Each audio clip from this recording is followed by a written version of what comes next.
Assalamualaikum, selamat kita bertemu sekali lagi ya. Topik yang saya nak kongsi pada sesi kali ini ialah love scam ya. Kadang-kadang kalau kita tengok ya, ada banyak terdapat mereka-mereka yang menjadi mangsa love scam ini. Jadi persoalannya kenapa ya? Jadi kalau kita tengok ya, sasaran mangsa untuk jenis penipu ini pastinya golongan yang sunyi dan memerlukan teman hidup. Jadi sekiranya kita sebagai manusia tidak lari dari perasaan sunyi ya. Jadi jika sekiranya kita sunyi, apa yang boleh kita buat?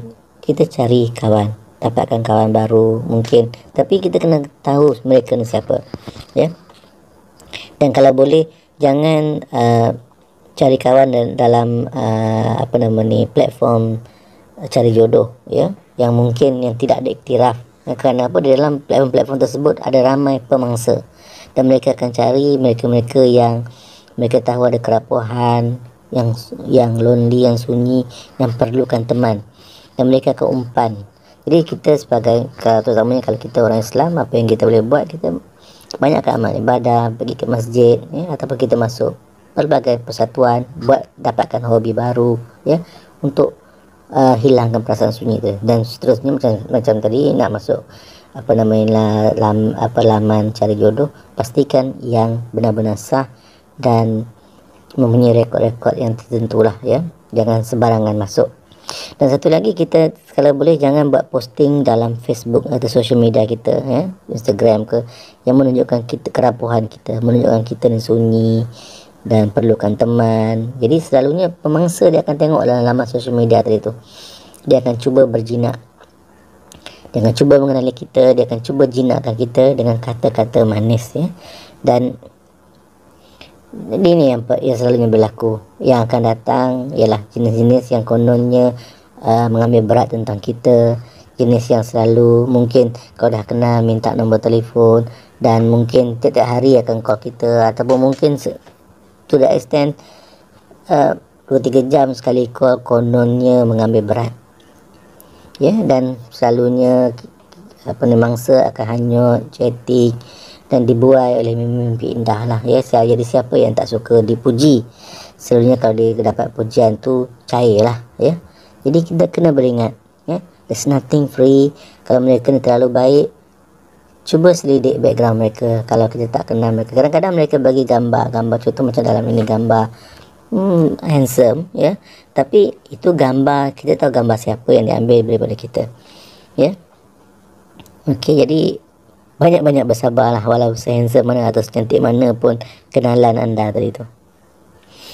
Dan selain daripada mangsa bujang, kita kata yang bujang ni okey, mungkin nak cari jodoh yang bukan bujang yang mungkin yang single, yang dah single ya, dah dulu berkeluarga sekarang single ya, ataupun golongan emas yang dah masuk orang kata empty nest ya. Kalau dulu mungkin dia tak sunyi sangat, mungkin anak-anak ada, tapi bila anak-anak dah berumah tangga, tinggallah dia seorang dan sunyi. Ataupun pasangan yang mungkin kehilangan suami atau isteri ya, sama ada perceraian ataupun meninggal ya, mereka mungkin akan merasa empty nest ya, sarang yang kosong, yang perlu ada pasangan, perlu didiami oleh pasangan lain.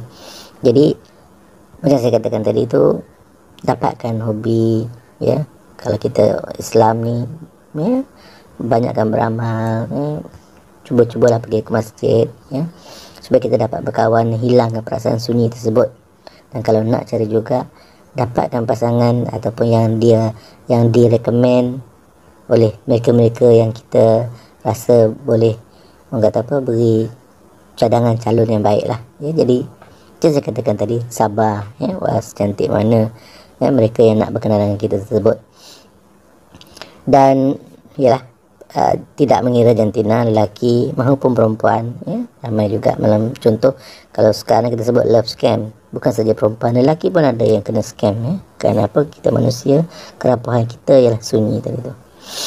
Dan menurut maklumat yang didedahkan oleh Bahagian Jenayah Cyber dan Multimedia Jabatan Siasatan Jenayah Komersial Bukit Aman ya, sebanyak 5,456 kes penipuan cinta ataupun love scam dalam talian yang melibatkan kerugian lebih 215 juta telah direkodkan sejak 2013 sehingga Ogos tahun ini.